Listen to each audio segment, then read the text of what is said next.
Desa Trunyan, salah satu desa di Bali yang kerap dikunjungi karena nuansa magis dan tradisi pemakaman tak biasa, membawa tim silet menelusuri wilayah yang terletak di Kecamatan Kintamani tersebut.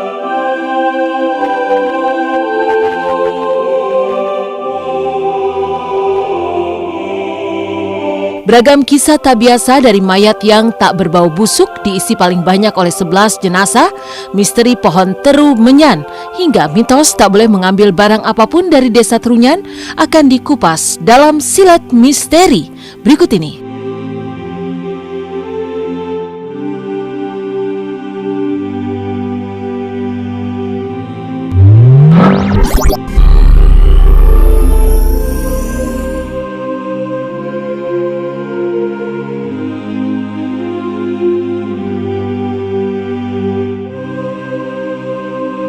Pulau Dewata tak hanya jadi surga wisata alam, tapi juga budaya dan spiritual.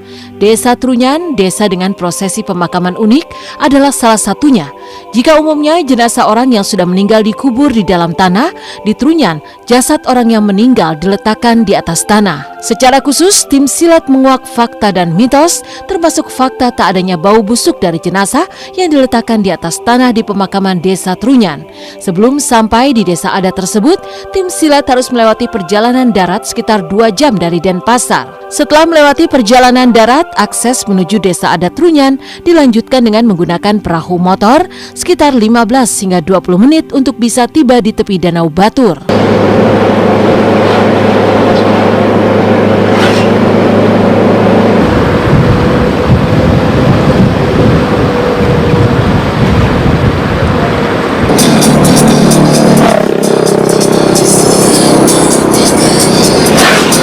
Doanya sukses dan lancar di desa Trunyan. Sukses, sukses, sukses, sukses, sukses.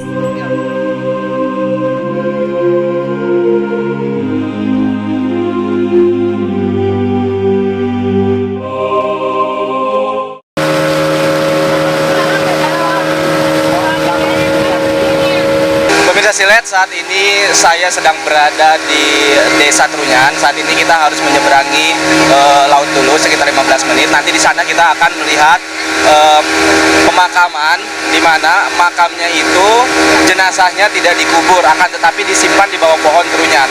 Kita akan mengungkap misteri apa sih, kenapa mayat tersebut tidak bau ketika disimpan di bawah pohon Trunyan tersebut. Kita akan jalani sekitar 15 menit ya. Jadi pakai boot kita akan nyebrang sampailah di sana. Di situ memang salah satu desa yang benar-benar khusus, tapi ada do and don'ts-nya. Jadi kita dilarang berkata kotor, even kita bilang oh itu kok bau atau apa, jijik, jorok, nah itu nggak boleh. Karena memang di sana itu sangat sakral sekali. Sampai di tepi Danau Batur, tim silat melakukan ritual adat dan didoakan oleh pemuka agama setempat. Oke pemirsa, kita udah sampai. Tadi awan udah disapu, digeser, kita dapat cuaca cerah banget. Nah, di sini adalah ya kelihatan ya, ini Bali kuno banget. Jadi benar-benar suasana desa, ada ayam berkokok, ya masih ada perahu boot yang sederhana. Di sini warga masyarakat dan mereka itu merasa aman dan tenang damai di sini.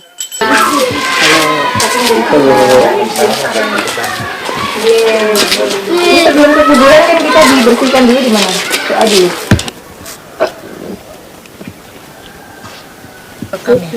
Itu tidak terekam. Oh, enggak sepeda pujian namanya.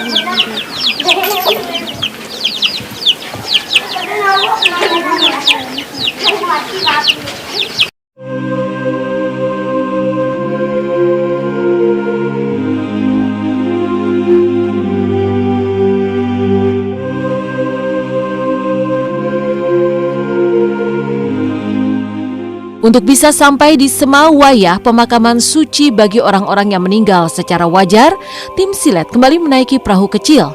Dan begitu sampai di Semawayah, kita akan disuguhi pemandangan tak biasa. Maka di desa adat Trunyan, jenazah akan diletakkan di atas tanah.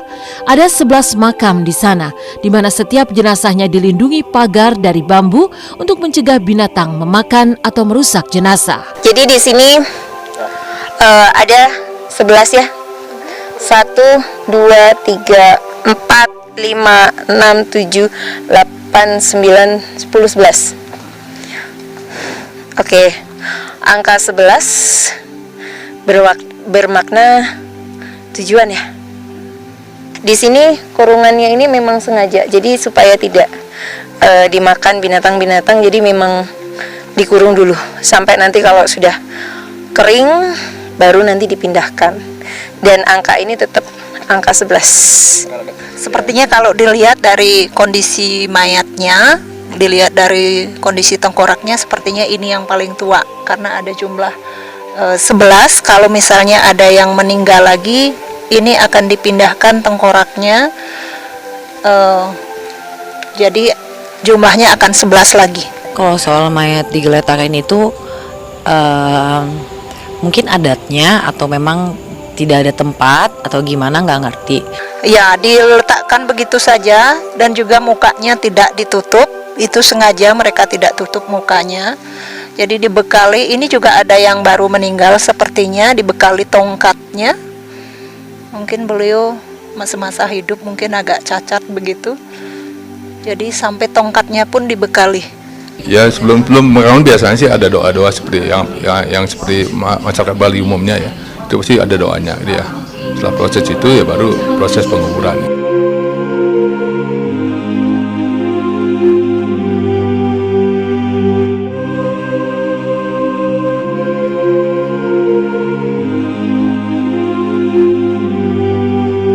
Jika ada yang meninggal dunia, maka jenazah paling lama akan diambil tulang dan tengkoraknya untuk dipindahkan ke tempat khusus sehingga bisa diisi oleh jenazah yang baru.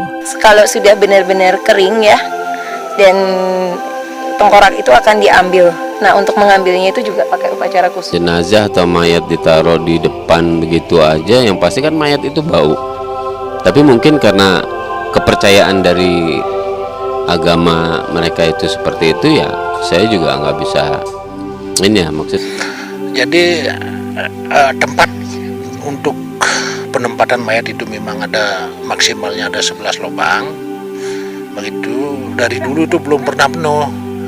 Seandainya nanti ke-11 sudah berisi, di antara yang paling tua ke-11an itu nanti diambil tengkoraknya. Nanti Bapak bisa saksikan sendiri, ada tempat juga kok yang lama diangkat tengkoraknya, ditaruh di tempat yang sudah disediakan, yang baru lalu ditaruh lagi di sana. Itu memang berbeda dengan antara desa yang lain. Tapi kalau di sini itu kita mempunyai 3 kuburan yang Bapak akan kunjungi nanti, itu yang dinamakan kuburan wayah. Wayah dalam artian orang itu umur dari tua, lanjut usia, sakit, matinya itu yang dinamakan mati suci. Kedua, seandainya orang itu mati dari 0 sampai dewasa, kalau belum dia nikah, itu yang dinamakan mati muda. Dan yang terakhir, kuburan yang dinamakan kuburan bantas, itu yang matinya karena kecelakaan atau bunuh diri atau tenggelam atau berkelahi sama teman, itu yang dinamakan mati salah pati dan ulah pati. Tidak adanya aroma tak sedap yang tercium disebut-sebut karena keberadaan pohon teru menyan. Konon pohon ini sudah berusia lebih dari 11 abad dan hanya ada satu itu saja. Kuatnya wangi dari pohon teru menyan disebut mampu meredam bau busuk dari jenazah yang dimakamkan di sana. Katanya ada pohon yang memang pohon pengharum lah ya, pengharum mayat itu, sehingga bau mayat itu tidak tercium sama sekali. Yang ada tercium bau-bau seperti kemenyan biasa atau apa. Saya juga tidak bisa tidak bisa komentar ini karena saya belum pernah lihat dan saya belum pernah tahu dan belum pernah mendatangi tempat seperti itu. Ini namanya yang disebut pohon taru menyan. Taru itu berarti kayu, menyan itu harum berwangi. Ini namanya yang dikerambatan oleh masyarakat Trunyan, hanya satu aja, tidak yang lain, ada yang lain. Pohon yang sudah berusia ribuan tahun. Ya, Bujro yang orang Bali asli. Konon ini tidak bisa ditanam di tempat lain ya. Ini tidak bisa hidup di tempat lain yang adanya cuma satu di kuburan suci ini. Jadi Tarumenyan ini memang ada hanya satu di Bali sepertinya di sini saja. Ya, itu yang membuat mayat itu tidak berbau. Di sini adat istiadatnya memang di Desa Trunyan sudah dijalankan memang dari awal seperti itu. Artinya karena dipercaya bahwa diletakkan di bawah pohon itu karena tidak menimbulkan bau busuk, karena di sana ada pohon namanya Tarumenyan. Tarumenyan ini mengeluarkan bau yang harum. Jadi mereka yang meninggal itu dibekali. Oke, ada yang saya izin membekali. dulu ya. Tidak untuk mengambil, jadi hanya menunjukkan saja seperti ini. Nih, ya, bawa pulang nggak boleh. Ada koin. Ini asli ya, uang asli. Jadi koin di sini banyak banget. Yes. Iya, Jelasin aja Pak. itu bekal-bekal dari keluarganya. Oke, jadi kalau di Bali itu percaya yang namanya ketika seseorang yang meninggal itu disucikan dan diberikan bekal. Di sini ada larangan untuk tidak membuang, ya, tidak untuk mengambil. Otomatis di sini ada tumpukan sampah, ya. Manajemennya untuk di daerah sini sudah bagus sekali. Ada orang yang merawat. Nah, di sini hanya digeser saja, tapi tidak pernah akan ada yang mengambil. Memang mitosnya kalau ngambil sudah dari mulut ke mulut. Kalau ngambil itu bakalan aja kena masalah kayak gitu. Karena ini memang sudah buat alam semesta Bali, buat khususnya Hindu Sedharma ini sudah disucikan. Desa ini awalnya bernama Tarumenyan. Jadi ini pohon ini memang wangi ya. Baunya sangat wangi. Jadi ada empat dari Keraton Solo itu datang, saking wanginya itu penasaran, akhirnya datanglah ke Desa Tarumenyan ini. Nah, Desa Tarumenyan itu dijaga oleh sosok wanita yang cantik sekali bernama Dewi. Nah, salah satu dari Keraton Solo itu namanya adalah Panjer. Ini raja salah satu yang dari Keraton Solo itu namanya Ratu Sakti Pancaring Jagat. Ya, Ratu Sakti Pancaring Jagat.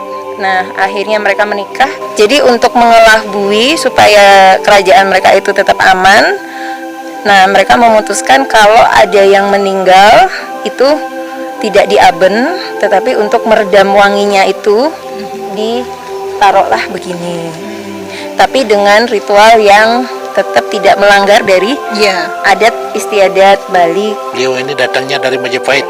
Dalam Majapahit itu Langwana ke sini, katanya beliau itu mencari bau harum itu letaknya di mana di Bali. Ternyata bau harum itu tidak ada lain yang dinamakan Ida Ratu Ayu, pingit dalam dasar. Itu sudah dipersunting dengan beliau. Beranjak dari kisah magis di Desa Adat Trunyan, Bali, bagaimana paniknya Sony Septian saat King Faas tiba-tiba hilang di tengah liburan mereka di kawasan Puncak. Apa yang membuat Fairuz bekerja sama dengan sang putra untuk mengerjai Sony dengan menyuruh Faas bersembunyi di dapur?